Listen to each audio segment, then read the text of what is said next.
Good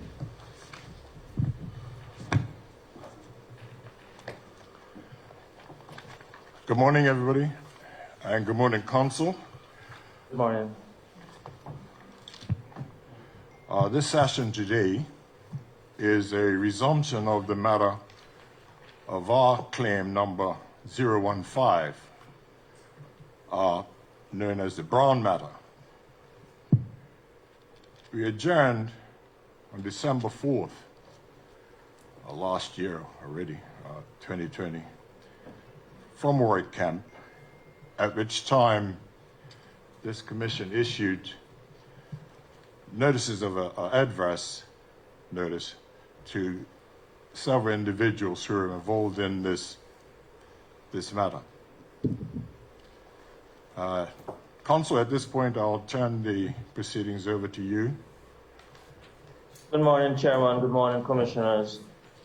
I would like, before we start, just to allow the parties who are present to indicate appearances. Mr. Kim White. I'm here on behalf of Cox Hallett Wilkinson and Sir John Swan. Mr. Michael Hanson. Good morning. We're here on behalf of the Bank of N.T. Butterfield at the time. Miss Myra Virgil. Today, I'm representing the descendants of the late John Alfred Virgil. Thank you very much. Chairman and Commissioners, I just indicate that in respect of your earlier comment regarding adverse notices being issued to parties based on the submissions of the claimants, the persons who are in attendance are the adverse parties who have responded to the notice. The other persons who were named and to whom notices have been sent, they were notified also by way of the Royal Gazette. They are not present or have not indicated an interest to be present. I ask, therefore, at this time, Mr. Chairman, that we could proceed. Just for clarity, it is a matter of 015, as indicated earlier, and just briefly, it is the applicants, the claimants, making a claim in reference to the estate of John Augustus Alexander Virgil. I would ask at this time, Mr. Chairman, that the witnesses, Mr. Charles Brown and Mr. George Brown, that they could be sworn or affirmed, depending on their religious conviction or any other conviction they may have. At this time, I would just indicate also we have two other witnesses who are on standby to give evidence in this matter. I would ask that, just by way of procedure, that in respect of any questions that the parties may have for the witnesses, the Commission could take the questions by way of seniority of the attorneys called to the bar in Bermuda, unless they wish to do it otherwise. May the claimants be sworn. Hello. Yes.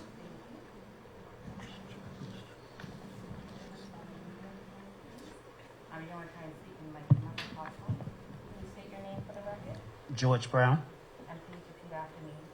I swear by Almighty God I swear by Almighty God that the evidence I shall give that the evidence I shall give shall be the truth, shall be the truth, the whole truth, the whole truth, and nothing but the truth. and nothing but the truth. Thank you. Thank you.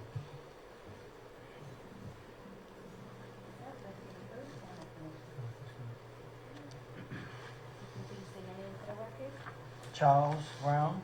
and repeat after me. I swear by Almighty God I swear by Almighty God that the evidence I shall give that the evidence I shall give shall be the truth, shall be the truth, the whole truth, the whole truth, and nothing but the truth. and nothing but the truth. Thank you very much.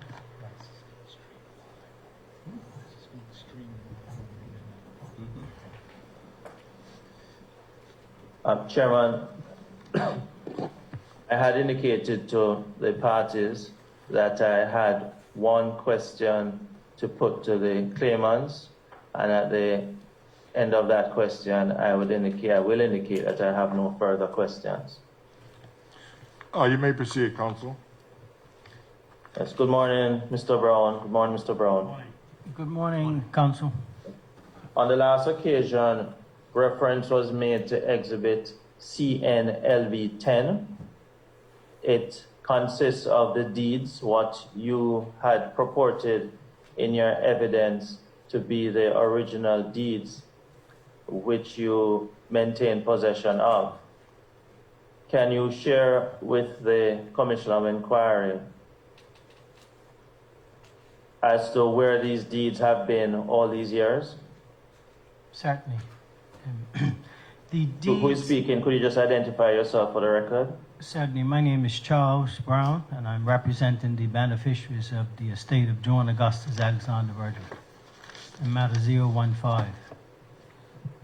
The deeds that we speak of were presented to the beneficiaries by Mr. Aldrich from the Bank of Butterfield, who were the sole executors of the will at the time.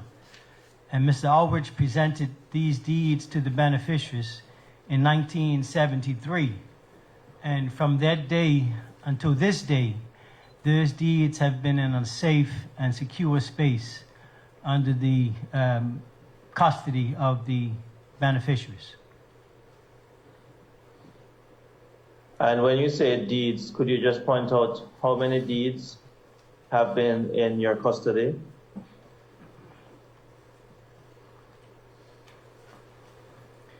The deeds that we speak of are the sets of deeds that were presented to the commission as an earlier exhibit, and they begin in 1880, and then the next deed is 1885.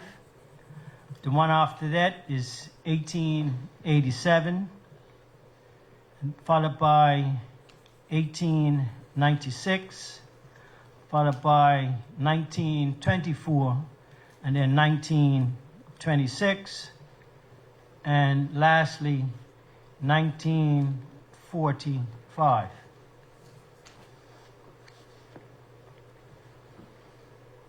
And finally, in respect of Mr. Aldridge from the Bank of Butterfield, who presented these documents, what was the occasion that these documents were presented to you? The beneficiaries were invited to attend the bank. It was also recommended that they attend the bank, having spoken to counsel at Appleby, Sperling, and Kemp previously. And they directed the beneficiaries to the Bank of Butterfield and to make arrangements to collect the deeds.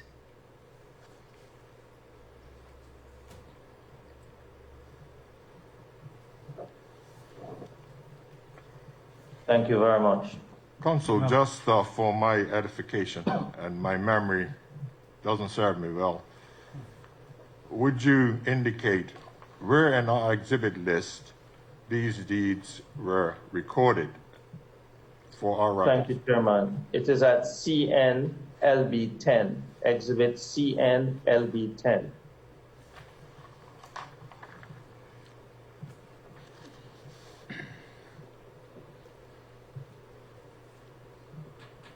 Thank you, Counsel. Thank you very much. At this time, Commissioners, excuse me, I have no further questions for the claimants.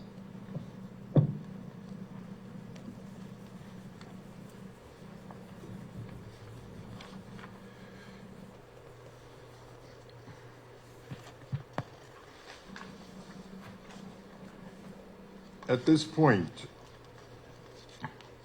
this commission wishes to request that the witnesses, Mr. Charles Brown and Mr. George Brown, either or both, you have the opportunity to question the persons present to whom adverse notice has been Chairman? and are present. Chairman? Yes.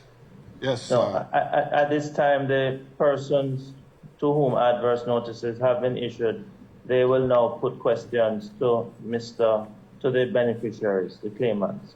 Right, in that case, I'll reverse my request and make that same request to the persons to whom adverse notice has been sent, and you may now question the witnesses. And I've been instructed by counsel that we should start in order of precedent. Nevertheless, I don't know if you all know who has more status than the other, but It is evident on my lips, sir. but I would recommend. Yeah. Regretfully. Mr. White, what was that comment? It's evident on my lip, the gray. Well, I have an order here, and I'll just follow that and make apologies for any, if you like, person being stepped over. I would request that Mr. Kim White, representing Sir John Swan, be the first person to respond at this point. Counsel? Very well. It might be more efficient if I was to deal with the CHW matter first, because it's brief. And when we say the CHW... Cox Hallett Wilkinson, Cox Wilkinson, Cox Hallett Wilkinson Limited. Yes, sir. Keeping in mind that you represent, or you wear two hats. Yes. And in this case, we'll indicate that, for the record, Mr. Kim White is representing Cox Hallett and Wilkinson Limited, and will put his questions on their behalf initially, and after that, Mr. John Swan, whom Mr. Kim White also represents. So we'll start, Mr. White, as a Yes, sir. representative of Cox Hallett and Wilkinson. Yes. I've had the benefit of a discussion with Mr. Brown and Mr. Brown, and we can resolve this issue for Cox Hallett Wilkinson Limited, Cox Hallett Wilkinson, and Cox and Wilkinson very quickly. Mr. Brown, whichever one wants to answer it, do you accept that Cox Hallett Wilkinson, Cox Wilkinson, Cox Hallett Wilkinson, Cox Hallett Wilkinson Limited had nothing to do with the transaction that you are complaining about in 1969? We would like to share a statement, if that's okay with you. That's up to the commission. A brief statement on that matter, Counsel? Yes, in response to the first question from Mr. Kim White, representing Hallett, Cox Hallett Wilkinson Limited, to Mr. Charles Braun, he will respond by way of a statement, and you can carry on, Mr. Braun. Okay. Thank you, Commissioner. Any reference to Mr. David Wilkinson is in his own capacity or as an associate with the now defunct Cox and Wilkinson, and is not associated with the law firm of Cox, Hallett and Wilkinson. Further, we wish to unreservedly withdraw any reference to the law firm of Cox, Hallett and Wilkinson, and apologize for the reference. Counsel, keeping in mind that this statement is recorded, should we now take that as an exhibit, a submission from Mr. Braun? Well, if he has it in a written form, you could, but the record would stand for itself at this time, Chairman. Yes, but going forward, I would request that we make that an exhibit.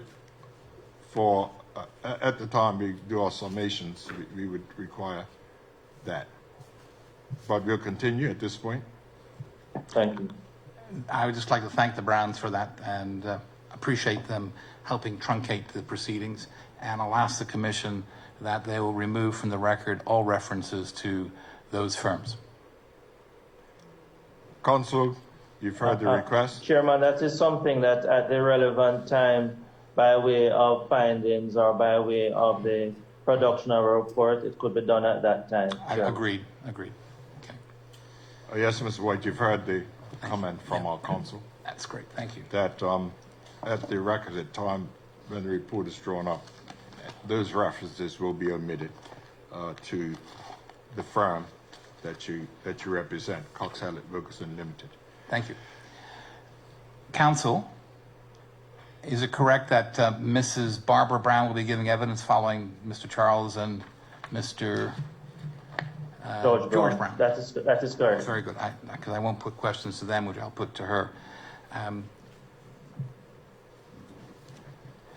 Gentlemen, in your evidence, you have made reference to a report by Mr. George, by the firm of Bermuda Caribbean Engineering Consultants Limited, and sometimes referred to it as the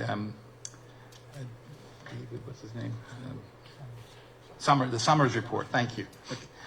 Do you accept that the report was dated the 24th of July, 1996? Yes.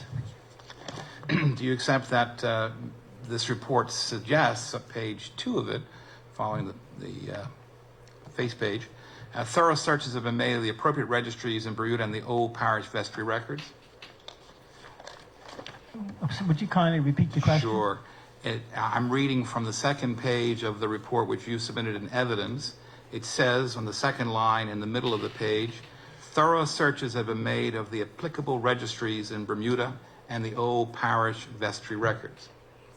And the question is, Does the report say that? which page? Page 2. Following the face page. So I guess page 1, would you call it, go back 1? And go down, it says contingent and limiting conditions. You see Probably there? to assist the commissioners, it could also be projected on the screen. Yeah, there it is there.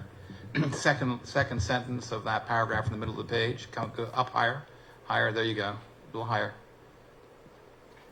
Yes, the report does state what you read. Thank you.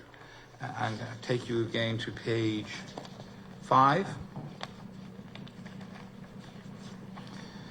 At the Yes. top of page 5, there's the first complete sentence at the top of page 5. There is no record in the Registrar General's office of a conveyance, voluntary or otherwise, of Lot 4 or any part thereof between 24th of January 1962 and the 17th of January 1972. I agree that the report states that. Okay. And turn the page over, please.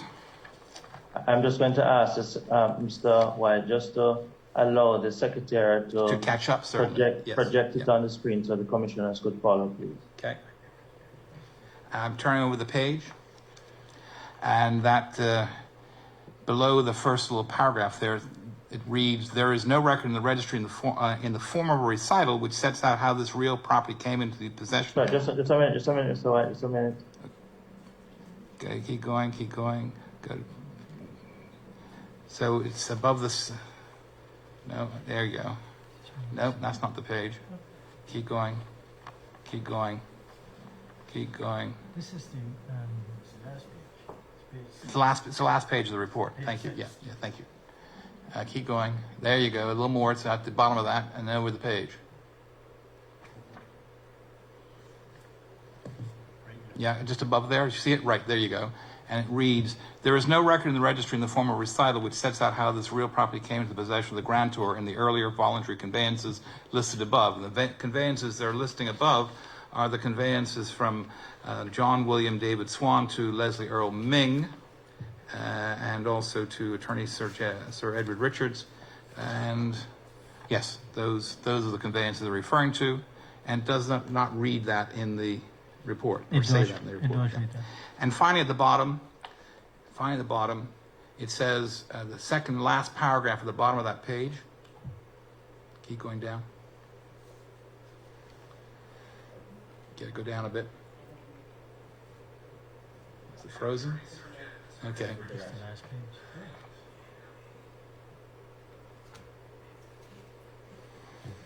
Hi, Council. We're just having a slight delay with the screen transmission.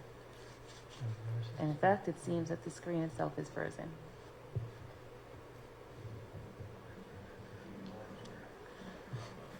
For everyone's knowledge, we've just temporarily lost internet. The connection should be resuming shortly. Please bear with us. Yeah, for the record, we have experienced a dropout of the internet connection at 10:34 a.m. Nevertheless, we will resume once we reconnect. It's the perils of the technology.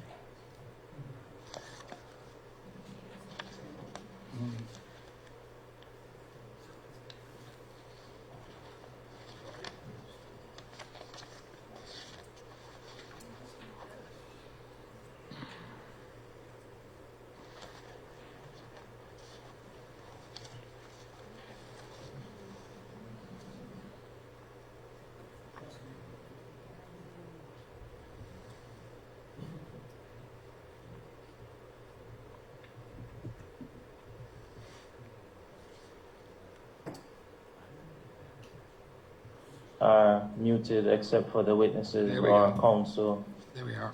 who is Yes. posing questions. We're back. Council, we did experience a dropout, and We're back. if you would, I think we're back.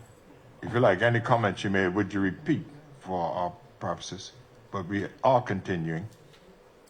The last thing that I heard, Chairman, was Mr. White asking the secretary to scroll the page. I'm not certain what question followed or where the question, what exactly the question was. If I could be guided, thank you. Okay, Yes, we'll Mr. repeat White. that, Council. Yes, if you would perhaps start from, I think, the Summers report that you requested. Yes, this is the second last paragraph, which is now on the screen. And it reads, the record did not reveal how any part of Lot 4, Plan 7, came into the possession of John William David Swan at the time that he voluntarily conveyed the 6 lots derived from Lot 4 to Leslie Earl Ming. It does read that, Mr. Brown, does it not? It does read that. I'd ask you to turn to the exhibit which we provided the commission with, which relates to the deed dated 21st of July, 1970. And it is certified, and the deed that I'm talking about is this deed, and do the Browns have that? Yes. Yeah, they don't, the Browns don't have that. It's the one with the red seal on it. Yeah, that's it. You can give them 2 copies, and the commission may want to see it as well. Yes. Mr. White, would you just repeat that for the record? Sure, I will. Okay. Do you want copies as well? There's copies there for you. They have copies. Okay, very good. Okay. I'm referring now to a deed dated the 21st day of July, 1970, which has been extracted from the Registrar General's office and has the Registrar General's seal on the front, dated the 8th of February, 2021. That's the document I'm referring to, sir. On the screen. 8th of February 2000 21. Oh, that's the date stamp. That's the date from the Registrar General. Okay. Yes.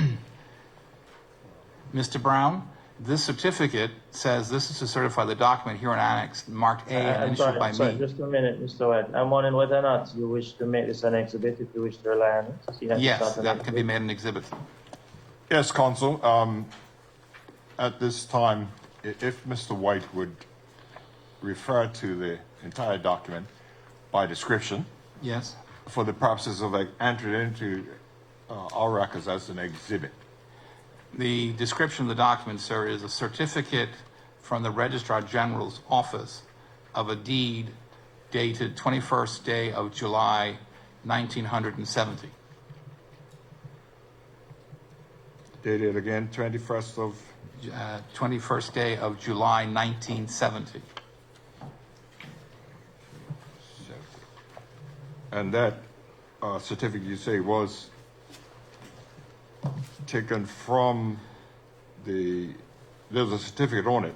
Yes, Dated that 8th of February, 2021, you obtained that from the document? Registrar General, certifying that this came from the Book of Deeds, number 108, at pages 240 to 246, in the Registrar General's office, Hamilton. Counsel, I am prepared to... Chairman, it could be ascribed the exhibit JS1 for the initials of the person to whom the adverse notice had been sent, JS1. Yes, that document will be recorded as an exhibit on JS1, that's John Swan 1, for the purposes of the record. Thank you very much. You may continue, Mr. White. The certificate says this deed was in the Book of Deeds, number 108, at page 240 to 246. Mr. Brown, do you accept that this deed is a deed relating to the property purchased by John William David Swan from Mr. Augustus? Well, Council, I would just ask that he could be given an opportunity to look at it first. Certainly. Yes, sir. Maybe I should take you to the deed, and if you look at the first paragraph of the deed, at the top it says, between John Emmanuel Augustus of Church Road, Southampton, mason contractor, hereinafter called the vendor of the first part, John William David Swan of Victoria Street, Hamilton, real estate agent, hereinafter called the purchaser of the second part, and Peter James Chalmers Smith of Parliament Street, Hamilton, Bermuda, barrister and attorney, hereinafter called the grantee to uses of the third part. Is that correct? That's what you've read correctly, what's written there. Thank you. That then has a recital in the second paragraph that it says on the 15th day of April, 1969, made between Russell Levi Pierman of the first part of the vendor and the second part, and David Edmund Wilkinson, the third part, for the consideration herein mentioned, and the said Russell Levi Pierman did appoint, grant, and release the hereditaments hereafter described unto the vendor and his heirs to the common uses of bar dower. It's an ancient form of conveyancing language, I'm afraid. Gentlemen, I'm just reading what's there, okay? We don't use that anymore, by the way. And it goes on to say at paragraph B, the vendor has agreed with the purchase for the absolute sale to him of the hereditaments intended to be hereby appointed, granted, released, and inheritance thereof in fee simple, in possession, free from encumbrances at the price of $60,000. Paragraph B. Yes. It says that, does it not? It does. If you could then turn the page.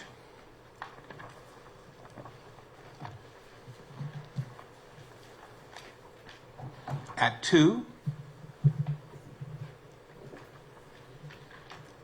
It says that for the further pursuance of the said agreement and for the consideration hereinbefore expressed, the vendor doth hereby grant and release unto the purchaser and his heirs all that certain parcel of land situate in Sands Parish in the islands of Bermuda, delineated and outlined in pink on the plan, being drawing number 7084-4-2-69, prepared by Wycliffe Stubble, annexed to an indenture dated the 15th day of April, 1969, made between John Augustus, Alexander Virgil, the first part, and Russell Levi Pierman of the second part, and David Edmund Wilkinson of the third part, and thereupon designated 4A, B, C, D, E, F, and G, and H, and a roadway bounded northwesterly, partly blah, blah, blah, and goes on, but that was the salient bit.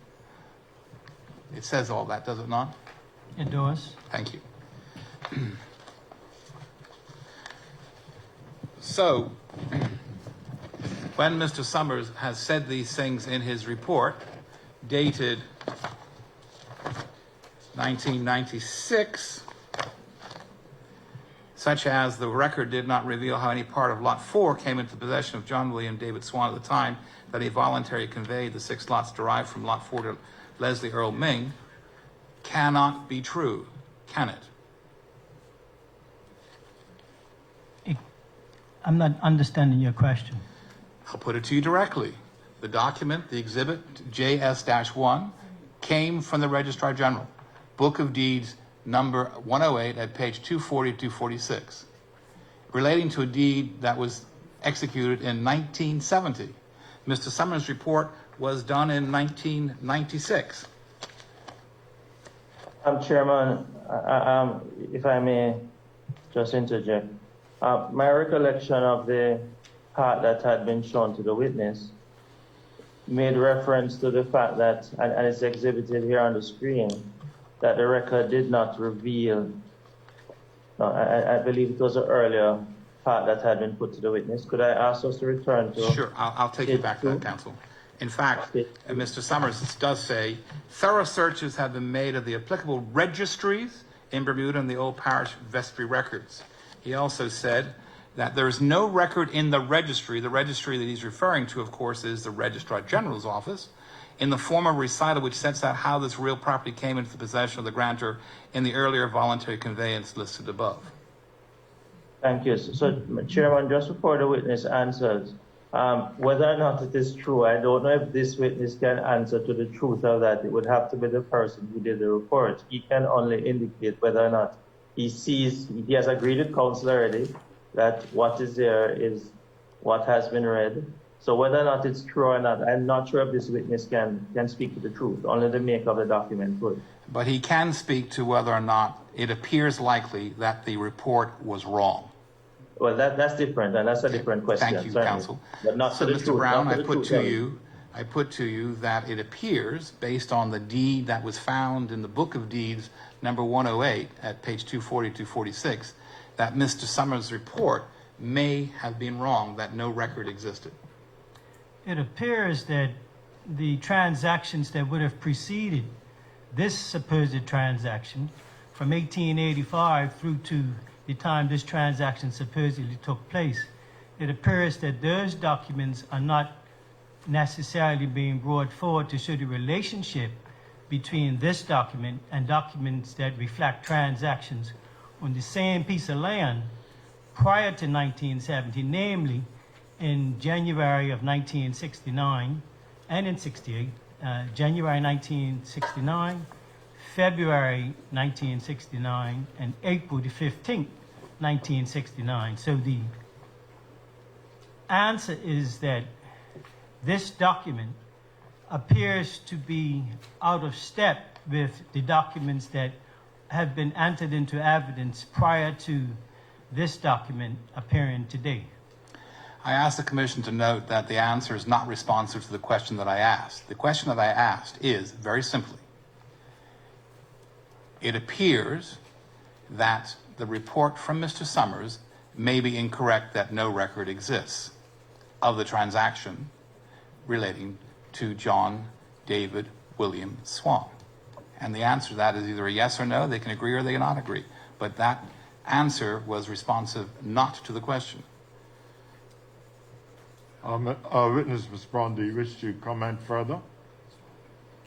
I'm sorry? Do you wish to comment further?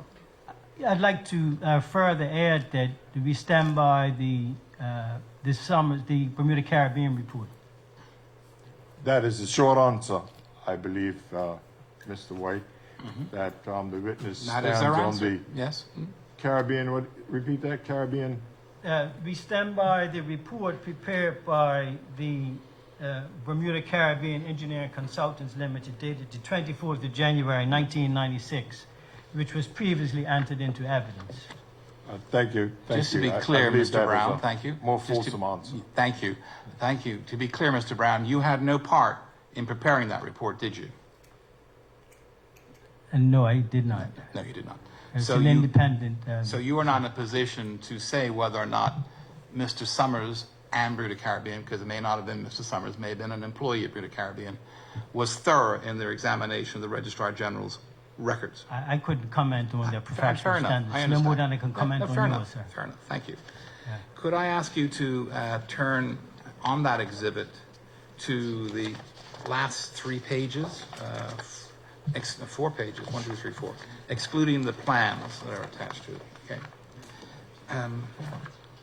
In fact, the last 3 pages would be best. Each one of these pages, I'll explain to you, are headed memoranda, memoranda, memoranda.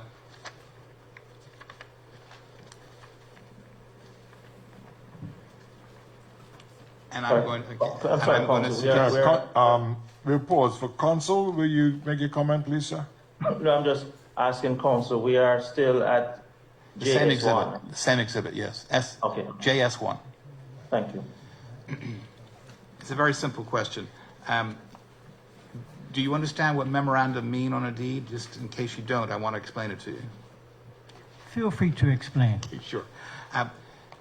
The property was purchased as a whole lot, and when you subdivide the lot off, on the deed of purchase, that evidences your purchase, you do a memoranda saying this piece went to X, this piece went to Y, until finally there doesn't exist any land left on the original deed.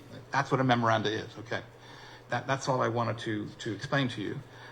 So you see these memoranda, they seem to be relating to a number of eight memoranda there.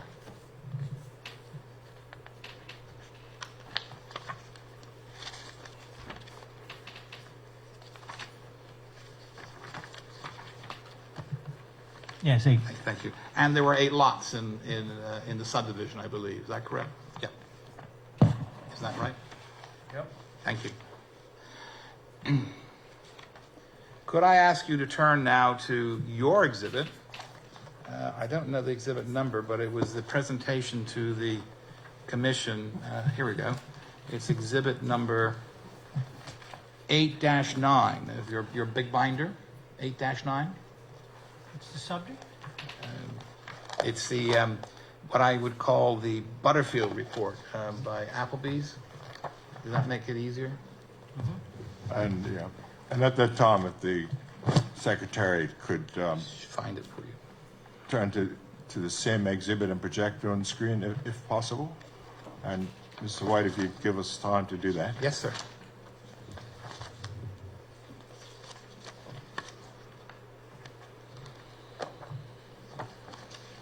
And if you would, just for the record, repeat the exhibit number that you request. Exhibit number 8-9. That's the Butterfield report. Looks like that. Yeah.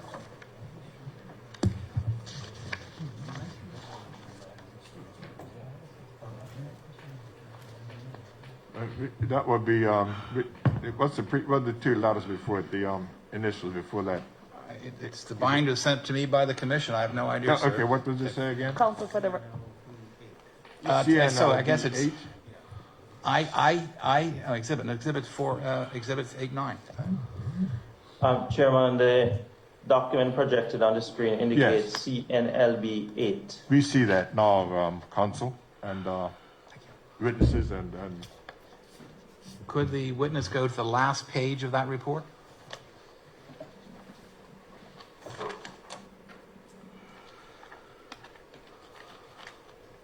There it is. Thank you. Show the signature. That's it. Perfect. Thank you. And do you agree with me that this report is dated the 30th day of October 1978? Yes. Could I ask the secretary to go back a page? That's it. Perfect. Whoop, go. Yep, that's the. Go up a little bit.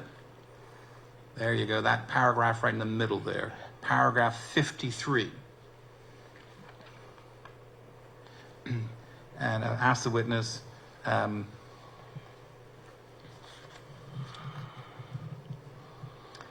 could that be enlarged a bit, Secretary? Yeah, there you go. Eyes like mine. Very good. Yep. If you go down to the word "the conveyance" in the middle, I'll just read to put it in context. The conveyance to Russell Levi Pierman mentions the subdivision and the plan attached. Mr. White, could I just ask you to read that from the very start? I don't Certainly. think it Okay. gives me more work. All right. No problem. 53. As a matter of interest, although not of importance to this report, a subdivision of Brownacre into 8 lots and a roadway had been approved by the Central Planning Authority on the 7th March 1969. That is, before John Augustus Alexander Virgil sold Brownacre on the 15th day of April 1969. The part I'm interested in is the conveyance to Russell Levi Pierman mentions the subdivision and the plan attached to the deed clearly shows the subdivision into lots.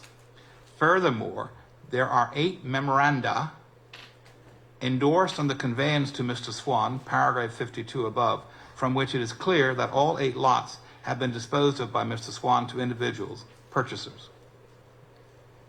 Does it not read that? It does read as you read. And you have accepted that document, the deed referred to in that paragraph, has memoranda attached, and I'm going to suggest to you that that's the document that this report is speaking to, the sale by John Swan of the various 8 lots, which are entered as memoranda on that deed. I accept that those are your conclusions, your position. Can you suggest another conclusion, Mr. Brown? That's I'm accepting what Okay, you've fair enough. presented as Fair enough. what Thank you you, Mr. Brown. understand from Appreciate the that. documentation. Appreciate that. Because we take issue with the transactions that support 1969. So I this is believe you mean related. another way of the previous transaction, not Sir John's transaction. They're interrelated. They're not separate. Well, one brother is shaking his head, sir. One I'm saying sorry, they're Mr. Swan, interrelated. you're going a little too fast. We're taking notes. My apologies. We're a little too fast. Sorry. My apologies. No problem. So, Mr. Brown,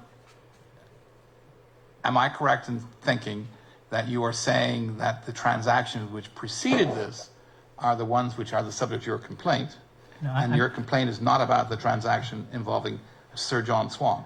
Our complaint is outlined in our submission in November. Mr. Chairman, I ask that the witness be directed to answer the question. I believe the witness could answer in whatever fashion he wishes. Even though I'm well aware that sometimes council would like to keep them within certain parameters, but this commission is more flexible than court, and we allow the witness to expand his answer. And you can ask him another further question. Thank you, sir. Carry on, Mr. Brown. Thank you, Chairman. But as I was saying, when we presented our case in November, our claim in part was that there are fraudulent activities in 1968 and 1969. And those fraudulent activities that we've outlined in our presentation link directly to this 1970 documentation that you're bringing forth today. It is unreasonable for us to seek to separate what transpired prior to 1970 and to treat the 1970 as a standalone transaction. These transactions, these activities are connected from 1885 straight through until 1972 when my uncle died. So to ask if 1970 is or is not related to previous transactions, the short answer is yes. But the context is important from reset, and that there was fraudulent, questionable activity in 1968 by Mr. Russell Levi Pyramid when he represented himself fraudulently to the planning department, claiming ownership to property that he did not own. He misrepresented to Emmanuel Augustus, who supposedly sold the property further down the line to Mr. John Swan, and there was misrepresentation with sales agreements and conveyances that preceded 1970. And so the transaction between my uncle, great uncle, and Mr. Russell Levi Pyramid is questionable. The transaction between Mr. Russell Levi Pyramid and Emmanuel Augustus, which supposedly took place on the same day, April the 15th, 1969, those three transactions are related to your assertion today about 1970, and we cannot look at them separately. Mr. Brown, I've listened very carefully to what you have said, and the one thing you have not said is that John David William Swan was involved in any fraudulent activity or conveyance, and I accept that. I haven't been asked that specifically, but if you'd like, I can certainly share additional information regarding 1968 and 1969, where Mr. Swan actually visited the property in question with Emmanuel Augustus, along with Stanford Richardson and Mr. Russell Levi Pyramid. Prior to Mr. Pyramid having a legal claim, Mr. Emmanuel Augustus was advised by his real estate agent at the time. Mr. Brown, you're going too fast now. I would like to take a note. Yeah. Could I just ask you, please? Yes, as requested. My by apologies, Council, Mr. White, but I'm just trying to keep up from my end. That was heard by the witness, I believe, Council. There's just a request from Council that you present your evidence in a manner that we can record it. Okay. In other words, slow down on your rapid fire delivery. Thank you, sir. Noted, So we sir. can keep pace and keep a Certainly. record. Apologies, Counsel, Yes, yes. for the pace. Have you caught up, counsel? Yes, I have. Very good. He's smiling, but even though you Writer's cramp. even though you're making some speech is a bit rapid, and I notice that Bermudians do speak rather rapidly. I'm sort I've of. asked you to turn now to page 59 of your bundle of exhibits. the question of Mr. Swan's involvement is what I was addressing. You may address, but I'm asking you the question, sir. That can be a statement. You've given your evidence in chief, and I'm asking you questions now, if you don't mind, okay? Paragraph, page 59 of your bundle at, I guess, exhibit 7. It's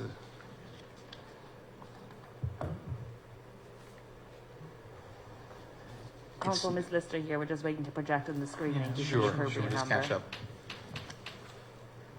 Mr. White, can you confirm the page number once again, please? 59. Of which exhibit? Exhibit appears to be exhibit 7. That's 7. Yeah, Mr. 7. Brown, I think it was your family presentation. Or maybe it's the other way around. It could be actually exhibit What's the goes the title? other way. Sorry, I was looking it upside down. Exhibit 4 to 6. Yes, would you just repeat that for my record? Sure. Exhibit 4 to 6, it appears at page 59. This is your long typewritten, your self-typewritten stuff. You know, maybe exhibit 4, CNN Yeah. report. Okay, 4, thank you, Council. Thank you. Okay. Okay. 59, you got it? Yes, page 59. Yeah. Number 8. Yes, if we could give the secretary time to project it on the screen so we can all see it and follow it.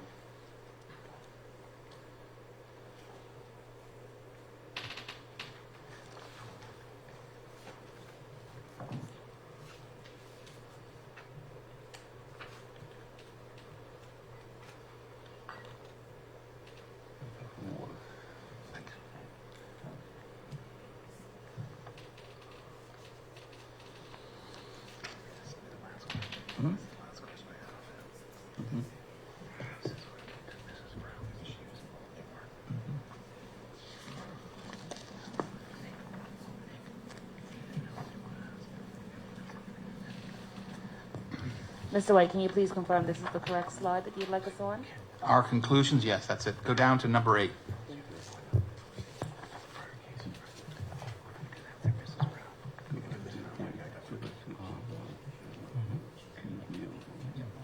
Yeah, I will. Have you got paragraph 8 there? There we go. Just maybe shrink it a little bit. There you go. You can see it now, paragraph 8, or 8, number 8. If you're ready, gentlemen, okay. This says a 1962 transaction for the Southern Port. The purchase was supposedly made in April, or the conveyance of April 1969, from the late John Augustus Alexander Virgil to Russell Perriman on April 15, 1969, the same day that property was conveyed to Mr. Swan's client, Mr. Emmanuel Augustus. Mr. Augustus indicated that he was a client of John Swan, and he expected that Mr. Swan had already paperwork in order. This is his under oath testimony to the police during their investigation. So we see a connection between Mr. Swan and the 1969 transaction, because it is that piece of land that was the subject of fraudulent submissions to the planning department, as well as fraudulent Sir, you know, at some documentation. point the testimony has to answer the question rather than reiterate what they've already given evidence about. And I'm sorry, this is wandering way off the patch. You can put your question again, more specifically. And Does John require W. specific Swan answer. appear And, as a buyer or a seller on the conveyances in 1969? Yes, Mr. Braun, if you could answer that part as closely as you may, Certainly. and if you wish to expand, then do so afterwards. But I consider that a reasonable answer is required. Certainly, and I've given the context in which we've adopted the position that they are all related, but there is no, John Swan's name does not appear on the documents that you refer to. Thank you, sir.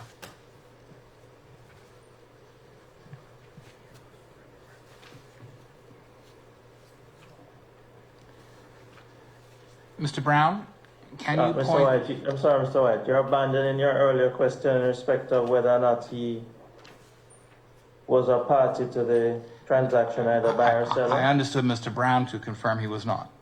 on the Okay. documents. Just He was not a making party sure. on the documents. He was very specific in his answer that John W. Swan was not a party on the documents. He is Okay. suggesting otherwise in relation to matters not on the documents. I think Okay. that's, let Mr. Brown Matters answer that that. are relevant to the 1970 claim of ownership are directly connected to our claim of fraudulent behavior in 1968 by Mr. Russell Perriman and 1969, which connects directly to the 1970 claim of a legitimate and legal transaction. We cannot separate the two. But you're making no claim, sir, that John W. Swan acted in a fraudulent manner in that 1970 conveyance. And if you are, I would suggest you need to point to evidence of that. We've stated our position with respect to that. Mr. Brown, would you just repeat that? I said we had stated our position on that question 3 times. Thank you. Thank you. So I'm correct in saying that there is no evidence offered by the Browns in respect of that allegation. Yeah.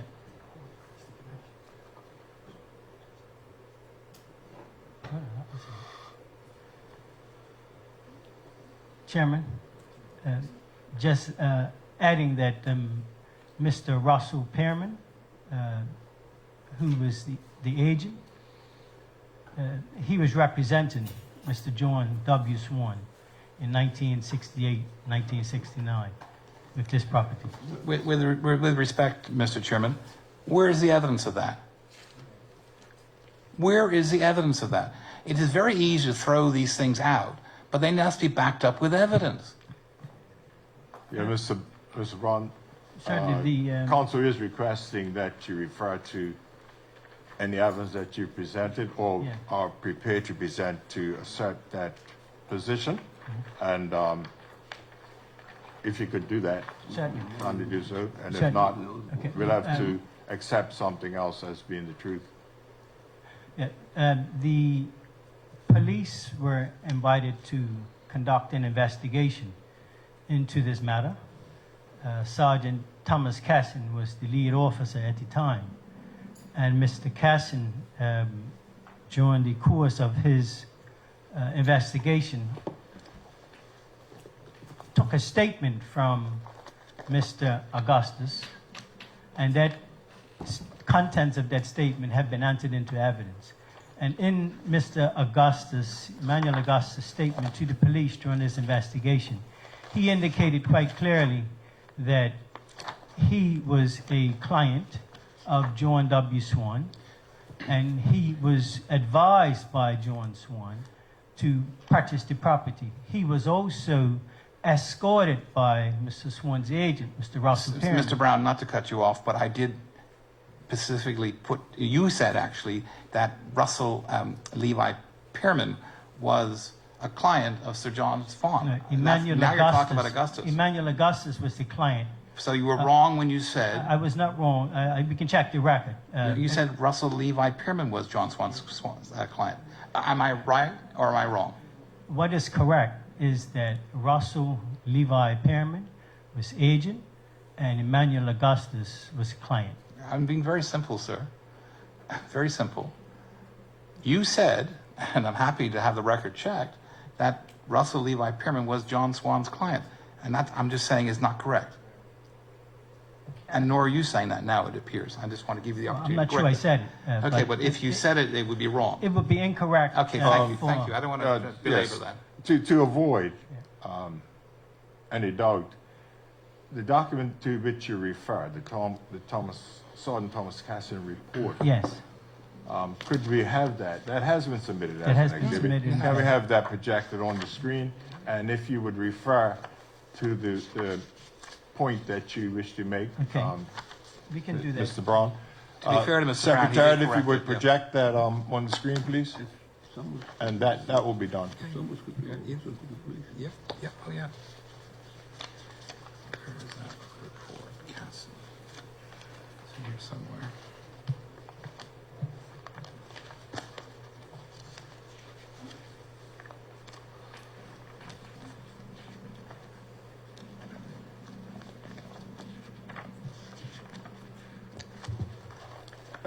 witness, is that the document that you refer to, the Bermuda Police Report, Statement of Witness, John Emmanuel Augustus?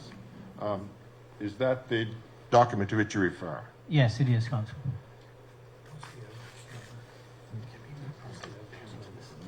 And the evidence number, please, if someone could restate I that. think it's Exhibit for the record. 14-16. CNLB 14. There it is, yes, that's at the top of the page. Say it again. CNLB 14. Yes, you may continue, Witness Brown. Chair, may I read the statement of Mr. John Emmanuel Augustus? It's already been entered into evidence. I mean, point out in the statement, I would suggest, in interest of time, what part you're referring to.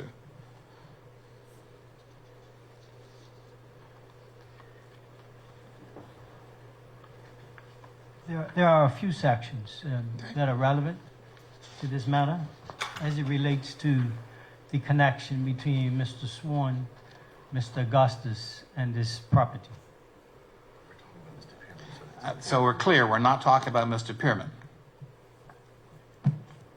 Mr. Pearman is also included in the police statement as a reference. But we're talking about Mr. Pearman and Mr. Swan. There is no connection or reference in this document, is there, Mr. Brown, by the police to Pearman being related to John W. Swan in any way? I believe there is, sir. Okay, well, point out, please.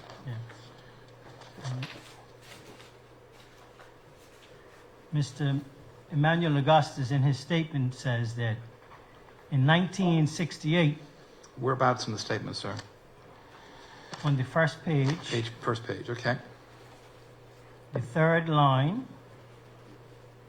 Mr. John Emmanuel Augustus Got you. Yeah, found it. reports to the police that I believe sometime in November 1968. I'm sorry, could you allow the commissioners to follow? Secretary, could you take us to the first page?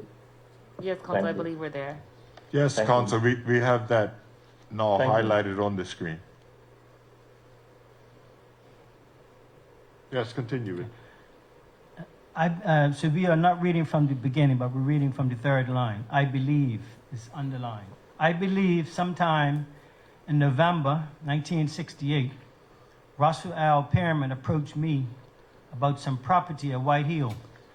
He said to me, I have a nice piece of land up Somerset, up by White Hill, and it would suit you well. I asked what he would want for it, and he said 18 to 20,000 pounds. Next day, I agreed to go up with him in my car to look at the property. When we got there, he showed me the boundaries, but there was no stakes there, just wild land. He walked through bushes, showing me the area, and generally pointing out the boundaries. He seemed to know the layout of the land, and did say he was the owner of it. I told him I'd like to get the property and would see John Swan as he had my money invested. Pearman said, okay. I did see John Swan soon after this. John Swan and a man who worked for him, Stanford Richardson, went with me to have a look at the property. John said, it's a good buy. You take it. I went back to Russell Pearman, told him I had spoken to John Swan and it was okay. Pearman said, John, I'll have to do this my way. I said, what do you mean? He said, John Swan likes to keep everything in his office. So what I'm going to do is make out a bill of sale so that I can protect you. Pearman made out what I thought was a bill of sale made on a yellow sheet of paper. And I took this to John Swan to get him to okay it. John didn't like it and wanted it done at his office in the proper way. But if that's what Pearman wanted, it was okay by him. I did not sign this yellow sheet of paper. Shortly after this, it was arranged that Pearman go to John W. Swan's office with me to make the arrangements. I believe there was an agreement made at John W. Swan's office, and Russell Perriman said something about leaving $18,000 for a year, and he needed money then. Would that be Pound, sir? It looks like pounds, sir. Yeah, it does look like pounds. Yeah, just for the record and for correctness, it would be 18,000. Pounds. Yes, I believe. I believe there was an agreement made at J.W. Swan's office, and Russell Perriman said something about leaving 18,000 pounds for a year, and he needed money then. John Swan paid him some money by check. I don't know how much. I didn't sign any agreement at John Swan's office. I have been shown a sales agreement copy dated 19th of February 1969, and it appears to have my signature on it. I did not sign this agreement at Wilkinson's office because I only went there once, and that was on the 15th of April 1969. I didn't sign at John Swan's office because the witness, W.G. Brown, was not there when I went to J. Swan's office with Perriman. W.G. Brown, the witness on this sale agreement, is a friend of Russell Perriman, and most of the time hangs around Perriman's place. After this meeting at John Swan's office, a few months later, Perriman asked me to go to Mr. Chairman, this exhibit has been entered. It's being read again by the witness. It is not responsive to the question. I'm just asking how much more this already read in exhibit is going to be read. Madam Chairman, in fairness to Counsel. the witness had been asked to point out. So, But- if it is that counsel's question, is there anywhere else Well, that he would point out? But in fairness to the witness, he was asked to point out, and he's merely reading what Well, he he's was read asked. a lot of stuff that has nothing to do with the answer, it would appear. Is there anything else in this statement that relates to the answer you're being asked to give? If That's I all. could continue, there is something. Could you point out which page? There's Excuse me. Point of order, please. Mr. White, can you govern yourself a little more, less hostile? This isn't a court. So we're just trying to get an exchange of information, and I think you could pipe it down a little bit, if you don't mind. We're just trying to go through the process, and it doesn't have to be so antagonistic. You're interrupting the counsel, you're interrupting the chair, you're interrupting the witness.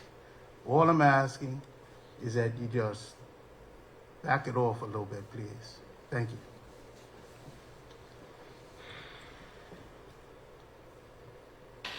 Yeah, would you continue, Mr. Brown? Mr. White, reinforcing to some extent what Commissioner Stovall has said, we are trying in an open forum and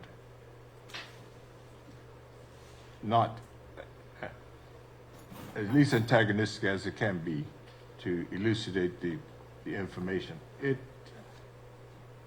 is dated, keeping in mind this did happen many, many years ago. Indeed it did.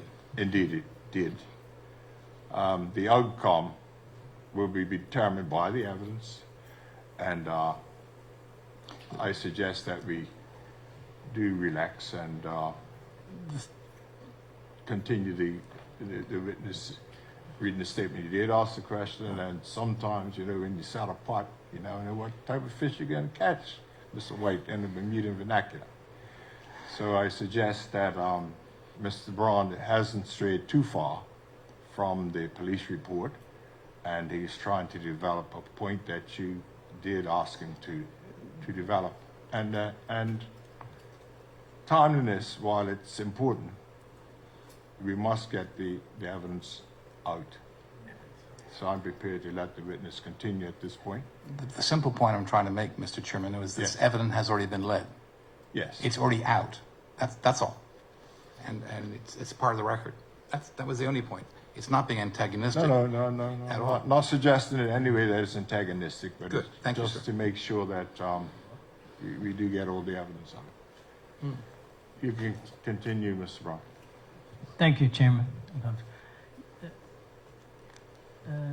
And so we continue. So after this meeting at John Swan's office, this was the meeting of April 15, 1969, Pearman asked me to go to Mr. Wilkinson's office to sign the conveyance of the property. That's the final sale of the property to me. I remember it was in the morning time, and I picked up Pearman and took him to Wilkinson's office on Church Street. Wilkinson was not there, and some papers were brought out by a Chinese lady. I remember space on the conveyance for 3 people: myself, Pearman, and Wilkinson. Only me and Pearman signed. I have been shown a conveyance dated April 15, 1969, and I believe this is the document I signed. I signed my name, John Augustus. I was in the office only 10 minutes. I signed only once. I never gave Pearman any money during any part of this transaction. I had no idea the land belonged to John Virgil. Pearman told me he was the owner of the property. He didn't read the conveyance for sale to me. I just signed. I did know John Virgil, but never realized it was his property. I was buying from Pearman. Pearman never at any time showed me any deeds, sales agreements, or anything else showing that he owned the property. I accepted that John Swan was dealing as agent for me, and he would know this. When I went to the property, there was nothing there. There were no stakes. It goes on to say, I'm sure this was November and before December 1968, when Pearman approached me and showed me the property. When John Swan went with me to the property, that was before Christmas 1968, before anything was put on the land. I would further say that with regard to the sales agreement dated 19th of February 1969, I don't remember ever signing such agreement because this man Brown was never present at any time. I do remember the yellow sheet of paper I took to John Swan. This was a small sheet of yellow paper. On the 25th of October, I obtained from There's a year there as well. I'm sorry, on the 25th of October 1976, I obtained from Peter Smith, barrister, a copy of conveyance dated 21st of May 1970 and a sketch plan of the property. I have handed these documents to Sergeant Casson. I have also handed to Sergeant Casson a letter, copy, dated April 25, 1969, from Russell Pearman to David Wilkinson. A letter dated 20th of June, 1969, from John Swan to Wilkinson. An original agreement between myself and John Swan dated 17th of July, 1969. Also a document dated October 1st, 1969, an agreement between John Swan and myself.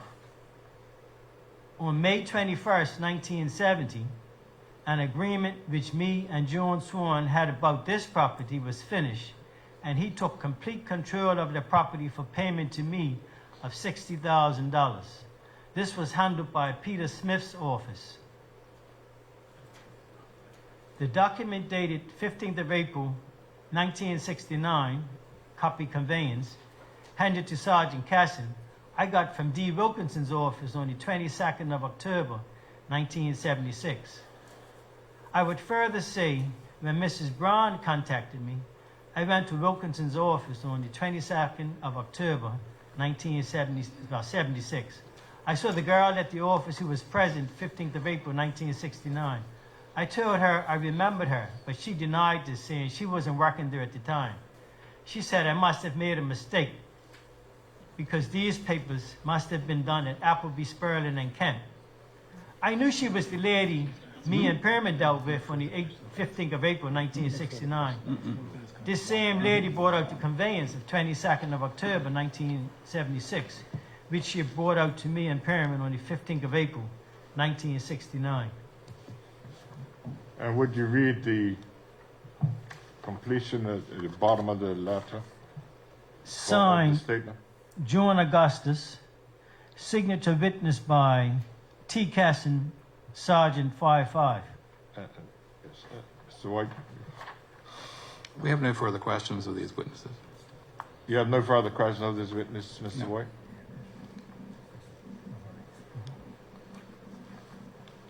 Counsel? Yes, Chairman. Just by way of a matter which arises from the questions that have been asked, and just prior to counsel, but probably I should allow, Chairman, I have questions which arise, but probably I should allow Counsel Mr. Hanson as also Ms. Virgil to go first if there are any matters which arise, and then I will ask to be allowed to ask questions which arise. All right, at this point, only advice of our counsel, I would request Mr. Michael Hanson, who is representing the Bank of Anti-Butterfield and Son Limited, to put any questions that they may wish to put to the witnesses. Mr. Brown. And I noticed that is Mr. Kyle Masters of Cary also in Bermuda present as well? Yes, Mr. Chair. Yes. In that case, either one or both may ask questions of the witnesses, Braun, present, Charles Braun and George Braun.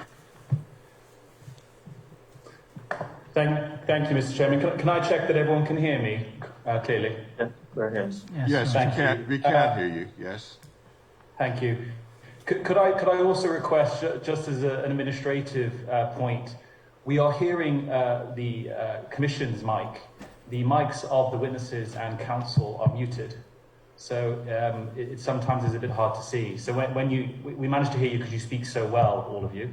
But if you could, someone could figure out how to unmute your mics when you speak, it would be really helpful to us here. And you're talking about Counsel Harrison, is that correct? Mr. White. Oh, Mr. White. Yeah. Oh, he's muted his mic at this. It's on now. Okay. And the second sort of housekeeping one, I mean, our bundle received doesn't quite match it, but in some cases, and I just wanted to check the Commission and the witness had seen the review of the George and Charles Brown submissions report by Carlton Adams. Say again, sir, the last. We received a document in a pack from the Commission titled Review of the George and Charles Brown submissions to the Commission of Inquiry into Historic Land Loss, November 2020, submitted by Carlton Adams. Yes, that was the Commission's investigating officer. That is correct, yes. Thank you. Did Mr. Brown, has Mr. Brown seen that report? Just a minute, Mr. Hanson. I'm taking a query from Mr. Kim White. Mr. White, I believe you would have received the same bundle.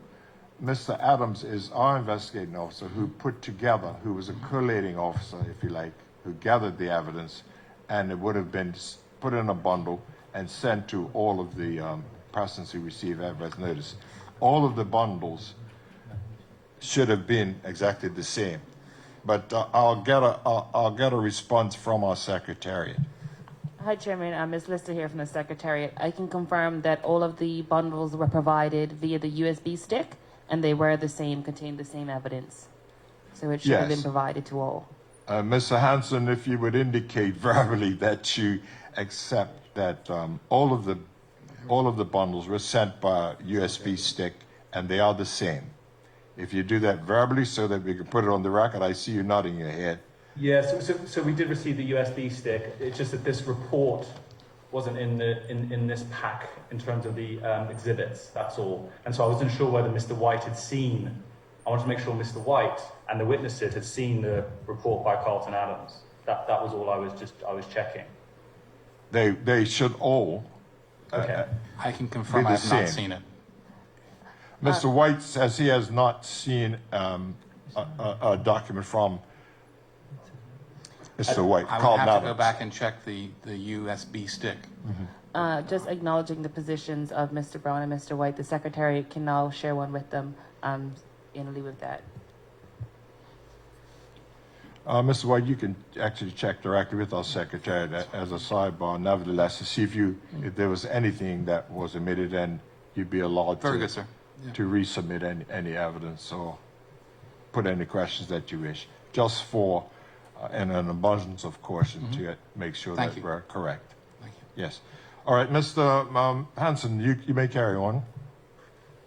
Thank you, Chairman. I mean, happily or unhappily, perhaps, the only sort of clarification question I have is in respect of Mr. Brown's statement about standing behind the Caribbean Engineering Report.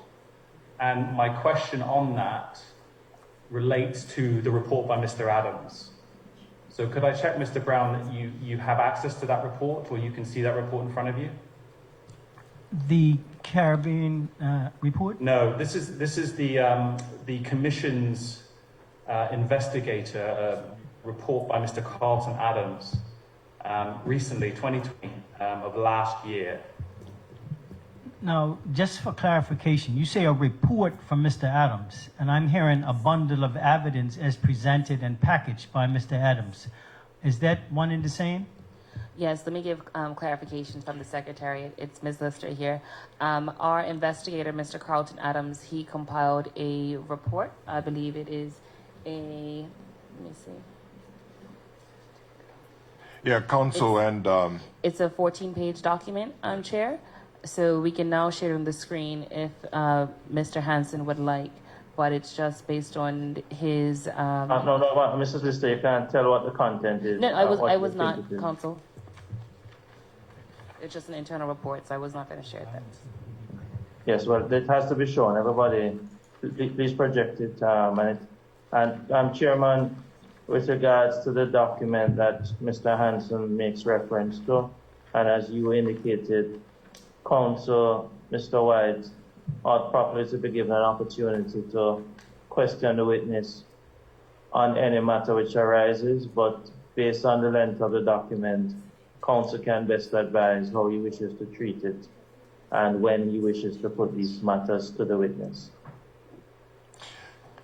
counsel, I'm taking it that the report submitted by Mr. Carlton Adams, our investigator, it is now projected on the screen, and should any matters arise from that report, you are suggesting that Mr. White or any other person to whom adverse notice has been sent will be able to put further questions to the witness from that report? Correct, Chairman, because it being 14 pages, as good as Mr. White is, I'm not sure if he wants to digest all of that now, or if he wishes another occasion to do so, but he can certainly speak for himself, Chairman. Yes, Mr. White, if you would give us an indication now, whether you wish to do it now or later, after a perusal of that report. I would have to say, counsel is correct. 14 pages will take some time to digest, but it can be done overnight. But we can allow Mr. Hanson, sir, I may suggest to proceed with his question and not to delay things unduly. Yes, you could perhaps piggyback for one of another, right, on Mr. Hanson's questions or perusal of that document. And also, Chairman, I see the witness raising his hand probably Mr. Hanson, and I'm not trying to intervene, but I'm not certain if the witness has seen the document. So before any question is put to the witness, probably that could be ascertained too. yes, Witness Brown, Ms. Either of you, have you seen this report from Mr. Adams? No. You have not. It appears, counsel, that the report put in by Mr. Adams was not submitted as evidence per se from any of the persons from whom evidence had been gathered. It was a covering report, and for some reason, it appears that the witnesses haven't read it, and certainly Mr. Kim White has not read it. I'm prepared, if you guide me, to have the document put up on the screen, and should there be any questions arising, that they be dealt with, or if. Chairman, I Oh, would recommend that- all right. I've got a clarification from the Secretariat that this was not, in actual fact, this was an internal document for the direction of the Secretariat and our process. So it was an internal document, not one that was submitted as evidence. And in actual fact, Mr. Hansen, in that case, perhaps should not have actually had this report as a part of his bundle. I'm sorry, Chairman, that I have to take the side of Mr. Hansen on this occasion. That unfortunate situation has happened, but council has had it now, and if there's material in it which is useful in respect of his claim or the adverse notice that he has been served, he ought to be given the opportunity to utilize the document. It's unfortunate, and in terms of the rules, we would have to deal with the error we made, and council ought properly to be allowed to proceed. Very good, Mr. Chairman? very good, counsel. We'll proceed with your Chairman, directive. Nevertheless, just- I'll take one more comment I'll take another comment from Mr. White. Thank you, sir. Just before Mr. White goes, I'm sorry, Mr. White. Yes. Just to indicate, in terms of the proposal that you are advancing, Chairman, in terms of the document now being projected and shown, I'm not certain. I'm wondering if we could adopt another approach, because it is 14 pages, and I would ask that if there are any other questions, probably Council Mr. Hanson could direct them. But in relation to this document, especially based on what the witness has said, I've not seen it, and I think, properly speaking, the witness would need to read it first before any question is directed to him. Probably we could adopt another approach. Yeah,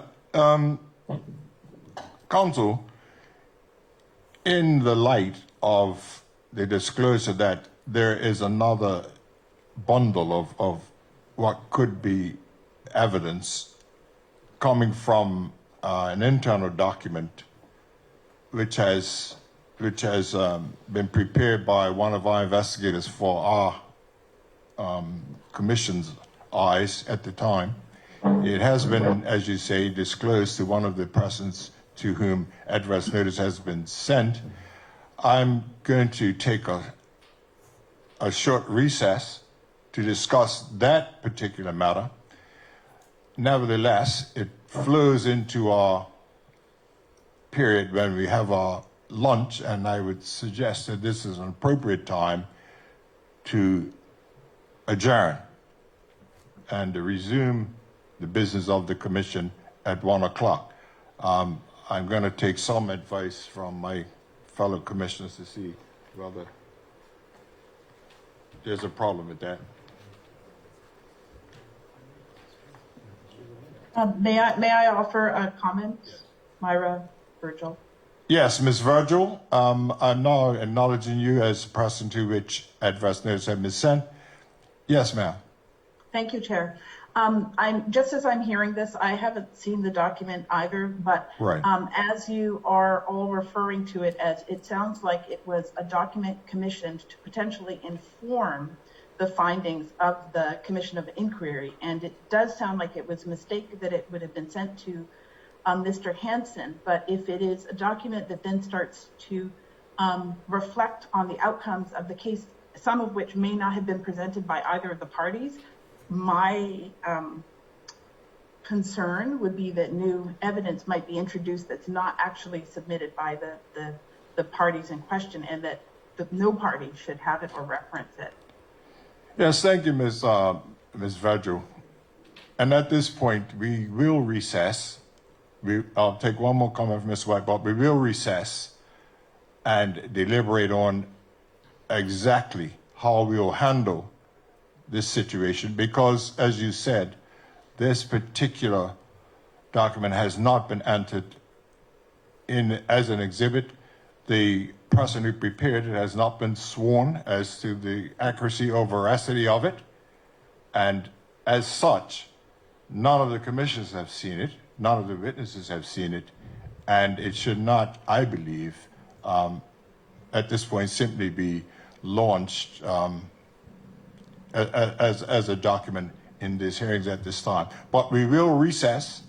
Mr. Chairman, sincere apologies. Yes. Just to be clear, the basis of our submission of the 18th of January 2021, which went to the Commission, our submission being on behalf of the bank, this document is almost the spine of what our position was. So I think it shouldn't be too much of a shock, the information therein. But I just wanted you to be aware of that. This is something that has already been submitted by us in January. Yeah, but nevertheless, Mr. Hanson, in fairness to the process, everyone should be on the same page. I totally agree. When it comes to having access to all of the information, or withdrawing access, if you like, to some information that should not be actually solicited. So at this point, Mr. White, you can make your comment. Briefly, sir. Briefly, and we'll have a recess, and then we'll go into our lunch period and return at 1 o'clock. Sir, I support what Ms. Virgil was actually saying. Anything that's going to be considered by the commission should be shared with the parties. Yes. And at this point, it has not been shared with the commission. And you clarified that. I'm Yes, grateful, sir. sir. Yes, sir. However, it does appear that it forms the spine, I think Mr. Hanson says, of their submissions, which will be submitted to the commissioners. So, to borrow a phrase, the horse is at the gate. It would appear to me that the only way forward to deal with this would be to share it with the other parties who have not seen it, and to proceed on that basis. Otherwise, it would be prejudicial and unfair, and I'm laying a marker down on that in that respect if we don't get it. Thank you, sir. We'll make that decision, and upon our return, we'll let you know what the decision is. Mr. Brown and Mr. Brown. Yes. Chairman, I have a question. I have a question, Chairman. Thank you.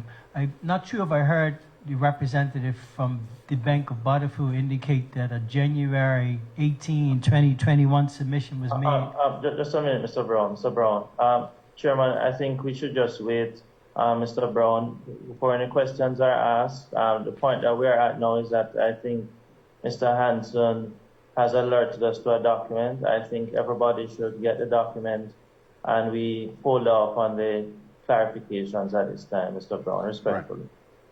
Certainly, Counsel. Yes, and we'll go into deliberation on the disposition of that document. So at this point, we'll have a 15-minute recess. In actual fact, we're going to adjourn at this point. During the time we'll deliberate, and we return at 1 o'clock.